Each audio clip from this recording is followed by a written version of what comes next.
Hello friends, আমার food junky চ্যানেলে তোমাদের প্রত্যেকে স্বাগত জানাই। আজকে আমি আবার এসে গেছি তোমাদের জন্য একটি নতুন রেসিপি নিয়ে। দেখতেই পাচ্ছ আমি এখানে পেঁয়াজ কুচি নিয়েছি। আমি এখানে বড় 5টা পেঁয়াজ একসাথে কুচিয়ে নিয়েছি। তার মধ্যে দিচ্ছি পরিমাণ মতো নুন, 1 টেবিল স্পুন পরিমাপে দিচ্ছি হলুদ গুঁড়ো, লঙ্কার গুঁড়ো, জিরে গুঁড়ো এবং ধনে গুঁড়ো। এর মধ্যে আমি 1 টেবিল স্পুন পরিমাণে সর্ষের তেল দিলাম। এর মধ্যে দিচ্ছি 5 থেকে 6টা কাঁচা লঙ্কা কুচি। ঝালের পরিমাণটা তোমার ইচ্ছে মতো বাড়িয়ে বা কমিয়ে নিও। এবার আমি এখানে ব্যবহার করব বেসন।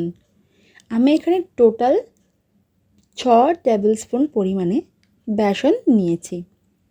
পেঁয়াজের পরিমাপ অনুযায়ী বেসনটা নিতে হবে।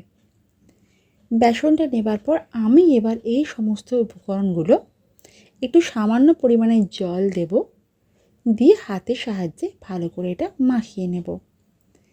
এখানে জলটা সামান্যই ব্যবহার করতে হবে, কারণ এটা যদি খুব বেশি পাতলা হয়ে যায় তাহলে কিন্তু এটা ভাজতে পারা যাবে না, বেসন থেকে পেঁয়াজগুলো আলাদা হয়ে যাবে।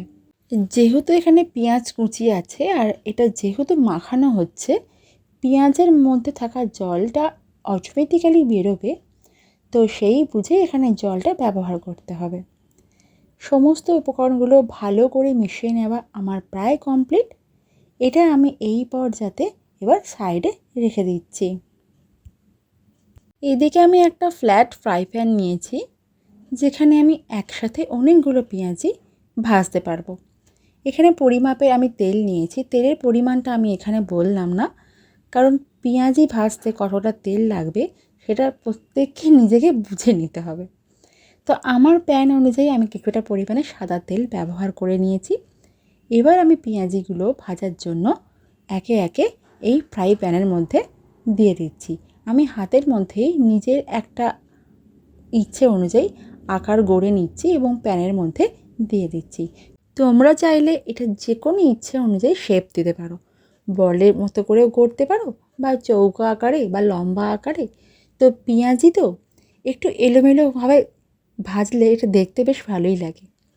তো আমি একই ব্যাচে অনেকগুলো একসাথে এটা দেব না, কারণ এখানে একে অপরের সাথে লেগে গেলে যখন এক পিঠ ভাজার পর অন্য পিঠটা উল্টে দেব, তখন কিন্তু এটা একে অপরের সাথে লাগা থাকাকালীন অবস্থায় উল্টাতে গেলে ভেঙে যেতে পারে। তাই একটু ডিস্টেন্স রেখে এগুলোকে ব্যাচ ওয়াইজ আমি ভেজে নেব। দেখতেই পাচ্ছ যে আমার এক পিঠ অলরেডি ভাজা হয়ে গেছে, খুব সুন্দর একটা গোল্ডেন কালার এসে গেছে। আমি এটা আলতো হাতে আবার উল্টো পিঠটা ঘুরিয়ে দিচ্ছি।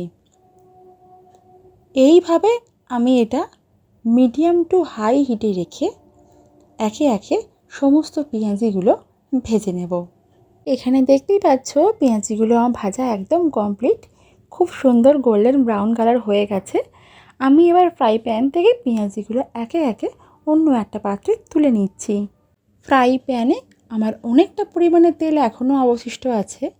আমার বাকি পেঁয়াজিগুলো আমি এই তেলেতেই একইভাবে ভেজে নেব। দেখতেই পাচ্ছ বন্ধুরা, আমার সমস্ত পেঁয়াজি ভাজা একদম কমপ্লিট। আমার লাস্ট ব্যাচের পেঁয়াজি আমি এবার ফ্রাই প্যান থেকে পাত্রে তুলে নিচ্ছি। তো বন্ধুরা, তোমরা দেখতেই পেলে যে মুচমুচে গরম গরম পেঁয়াজি আমি আজ কীভাবে বানালাম। এই পেঁয়াজি মুড়ির সাথে গরম গরম খেতে তো ব্যাপক লাগেই, এছাড়া ভাতের সাথেও খুব দুর্দান্ত লাগে। আর আমি তো এটা ভাজার সাথে সাথে এমনি গরম গরম খেতে খুবই ভালোবাসি। আর যদি থাকে সাথে সস, তাহলে তো আর কথাই হয় না। এই পেঁয়াজি পাকোড়া আজকে আমি কিভাবে বানালাম, এই রান্নাটা A to Z দেখার জন্য তোমাদের অসংখ্য ধন্যবাদ বন্ধুরা। আমার রান্নাটা তোমাদের ভালো লেগে থাকলে প্লিজ আমাকে একটা লাইক করতে ভুলো না। আমার চ্যানেলের নতুন বন্ধুরা আমাকে সাবস্ক্রাইব করো, বেল আইকনটা প্রেস করে দাও, যাতে আমার আপলোড করা আগামী নোটিফিকেশনগুলো তোমাদের কাছে আগে পৌঁছে যায়। তোমরা তোমাদের সকল বন্ধু বান্ধবের সাথে এবং পরিবারের সাথে আমার চ্যানেলটা শেয়ার করতে ভুলো না। আমার চ্যানেলের সাথে থাকো, রান্না করতে থাকো এবং খাওয়াতে থাকো। আমি আবার ফিরবো তোমাদের জন্য নেক্সট অন্য কোনো রেসিপি নিয়ে। আজকের মতো টাটা।